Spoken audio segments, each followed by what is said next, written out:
If this weren't just a bottle of acne medication and instead were something like an illegally obtained drug, I could be going to prison for a lengthy number of years.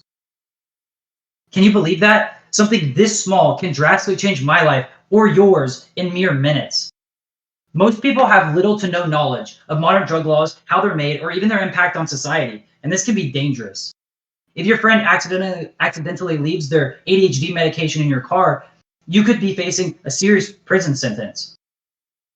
As a Native American, I come from a community that has constantly struggled with drugs and the issues associated with it, so I'm no stranger to this topic. Additionally, psychology and the impact that drugs have on one's brain has interested me ever since I was very young. Today, I'll be talking about the basics of modern drug laws, what their aims are, and some of the potentially unwanted side effects that come along with them. So first, let's clarify what I mean when I say a drug law. A drug law is a law that tries to control access to a certain drug or a class of drugs. This enables the government to do two things. One, it enables them to control the manufacture, sale, and possession of legal drugs. An example of this is how you need a prescription from your doctor for a specific acne or medication or antidepressant medication. It also does kind of the opposite for illegal drugs. So you can't manufacture, possess, or sale or market illegal drugs. An example of this is how you can't grow or sell your own marijuana or cannabis. Once a drug is identified as problematic, then it's scheduled using the Controlled Substance Act. How illegal it's made, or at least the legal repercussions associated with it, are determined based off a couple things, like scientific research into the drug, how likely it is to be abused, and what its effects are. This process was created by President Richard Nixon in what he titled his War on Drugs. Now that we understand some of the basics of the modern drug laws, let's look at the reasoning behind them. President Richard Nixon once famously said that drug abuse is public enemy number one. And so his war on drugs was an attempt to remedy this situation. He wanted to do this by accomplishing a couple different goals. First, he wanted to theoretically make it harder for the average person to get access to drugs, or accidentally consume drugs, or accidentally overdose from consuming these drugs. If companies can't just produce any drugs they want, then this goal is accomplished, theoretically. And this could be a real issue. In an article by Ronald Moss, around 155 people per day die from involvement with opioids, and that's a legally prescribed drug.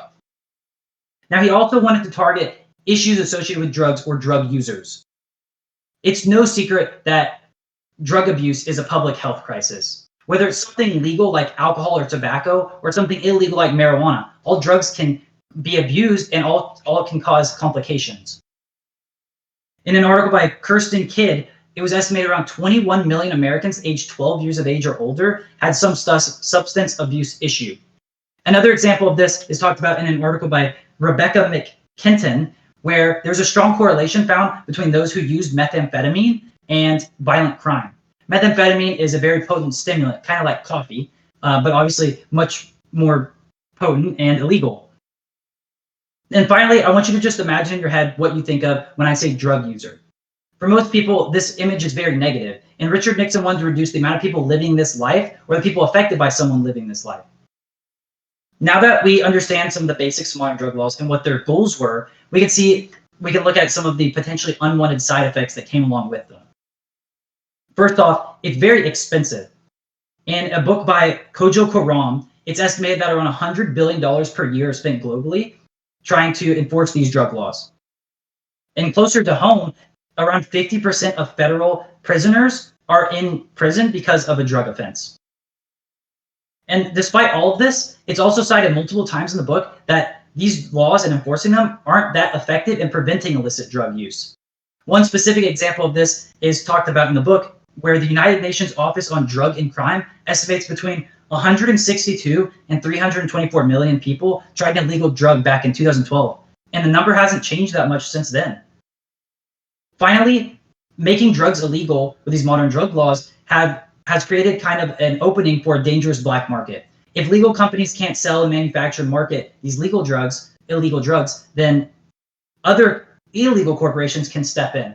These are things like the cartel or gangs. And it actually is a huge source of income for the other parts of their business. It can also be very dangerous. In the same book, Kojo Koram estimates that around 60,000 people died as a result of enforcing these drug laws from 2006 to 2012. Let's review what we learned today. We learned the basics of modern drug laws, how they're made, what their origin was, some of the goals that they have, and some of the potentially unwanted side effects that came along with them.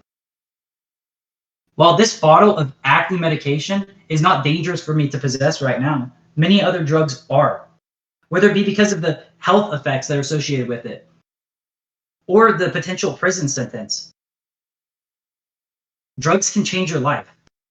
But with states legalizing marijuana left and right, and even Biden talking about decriminalization, times are changing.